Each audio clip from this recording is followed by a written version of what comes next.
ఇప్పుడు సోషల్ మీడియాలో ఎవరైనా సరే సార్ వీడియో చేయాలనుకుంటే కొంతమంది ఫేమ్ కోసం చేస్తారు, కొంతమంది డబ్బు కోసం చేస్తారు, కొంతమంది అవకాశం రాక అరే మనకంటూ ఒక ప్లాట్ఫామ్ ఉంది కదా మనం టాలెంట్ చూపించుకోవాలని స్టార్ట్ చేస్తారు.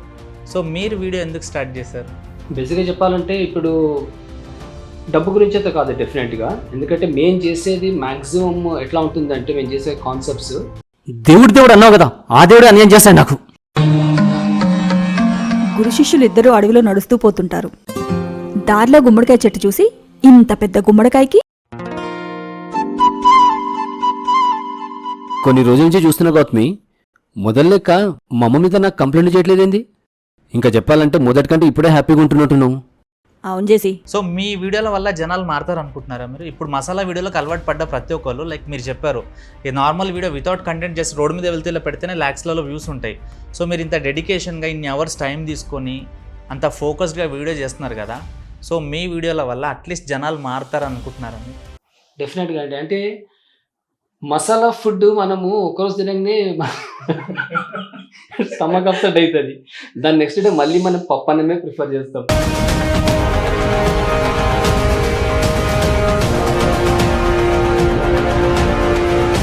కానీ ఈ వీడియో అనేది మన లైఫ్లో వన్ ఆఫ్ ది పార్ట్ అయ్యాక సార్, అలవాటు అయినాక మీరు 1 మిలియన్ సబ్స్క్రైబర్ ఛానల్ పోయినప్పుడు నిజంగా చాలా బాధపడి ఉంటారు కదా మీరు? అదే డిప్రెషన్కి వెళ్ళిపోయినాం అప్పుడైతే నిజంగా. యా డెఫినెట్గా, అంటే లైఫ్ ఎండ్ అయిపోయిందనే ఫీలింగ్లోకి వెళ్ళిపోయింది. కాదు సార్, ఇప్పుడు అంటే మెసేజ్లు టెక్స్ట్లు స్టోరీలు పెట్టి ప్రపోజ్ చేస్తున్నారు, ఎక్స్ప్లెయిన్ చేస్తున్నారు, గ్రీటింగ్స్ ఇచ్చి అవి ఇచ్చి. సో మీరు ఎలా ప్రపోజ్ చేశారు మేడంకి? నేను బేకరీలో కూర్చోబెట్టి ఒక మాజా ఒక వెజ్ పఫ్ తినిపించి ప్రపోజ్ చేశాను. సో మా కోసం, మా ఆడియన్స్ కోసము మీరిద్దరు లైవ్లో ప్రపోజ్ చేసుకుంటే చూడాలని ఉంది. Gautami, I love you Gautami.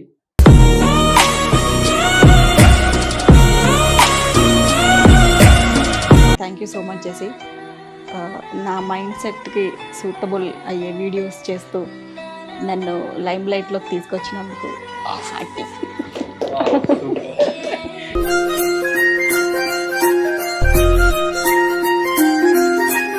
ఎక్కువ ఏ విషయంలో ఇబ్బంది పడ్డారు సార్ మ్యారేజ్ అయినప్పటి నుంచి మీరు మ్యారేజ్ లైఫ్లో? మేజర్ ఇష్యూ వచ్చిందంటే కోవిడ్ టైంలో అండి. కోవిడ్లో నా బిజినెస్ క్లోజ్ అయిపోయింది. కోవిడ్ టైంలో మాత్రం వచ్చిన సమస్య అవుతుంటేనో నా లైఫ్లో అన్నిటికీ పెద్ద సమస్య అదే ఉంది. మొత్తం అసలు రోడ్ మీదకి వచ్చేసినాం మేము లిటరలీ. అప్పుడు ఆ టైంలో అయితే ఇన్ఫ్యాక్ట్ నేను సూసైడ్ చేసుకుందనే స్టేజ్లోకి వెళ్ళిపోయాను నేను.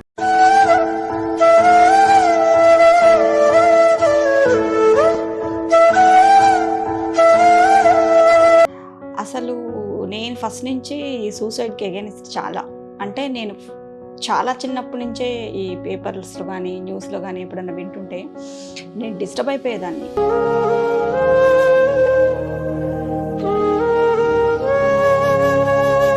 సార్ ఇప్పుడు మీరు అన్ని ఇంత ఫ్యామిలీ ఓరియంటెడ్ వీడియోలు చేస్తారు కదా, అప్పటి రోజులు ఎప్పుడైనా గుర్తు చేసుకుంటారు ఇలా కూర్చొని? అయ్యో అసలు ఎక్కువ అదే రోజులు మేము 90s లోనే ఆ ఫీలింగ్ నుంచి బయటికి రాలేము. ఇప్పుడున్న బిజీ డేస్లలో ఫ్యామిలీస్ ఏం చేస్తున్నారు అంటే పిల్లలకి మొబైల్ ఇచ్చేసి వెళ్ళిపోతున్నారు, అది మొబైల్ ఏం చేసేది తెలీదు. సో పేరెంట్స్కి వాళ్ళతో మంచి కమ్యూనికేషన్ ఉండాలి, పిల్లలు మంచిగా స్ట్రాంగ్ అవ్వాలంటే పేరెంట్స్ ఎలా ఉంటే బాగుంటుంది పిల్లల విషయంలో? డెఫినెట్గా ఎవ్రీ డే పేరెంట్స్తో పిల్లలు ఒక 1 hour డెఫినెట్గా స్పెండ్ చేయాలండి పిల్లలతో. 1 hour ఏం లేకుండా.